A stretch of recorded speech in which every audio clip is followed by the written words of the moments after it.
ছোট্ট আমার মেয়ে সঙ্গিনীদের ডাক শুনতে পেয়ে সিঁড়ি দিয়ে নিচের তলায় যাচ্ছিল সে নেমে।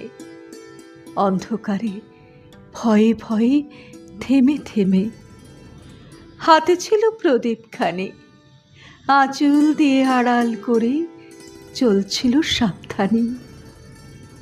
আমি ছিলাম ছাতে, তারায় ভরা চৈত্র মাসের রাতে। হঠাৎ মেয়ের কান্না শুনে উঠে দেখতে গেলেম ছুটে।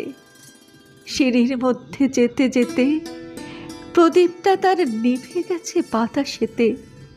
সুধাই তারে, কি হয়েছে বামি?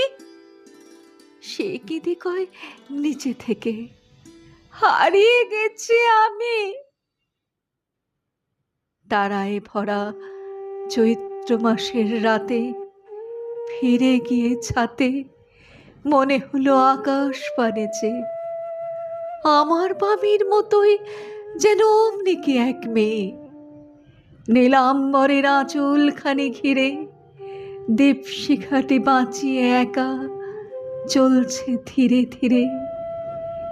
নিপ্ত যদি আলো যদি হঠাৎ যেত থামি, আকাশ ভরে উঠত কেঁদে, হারিয়ে গেছি আমি।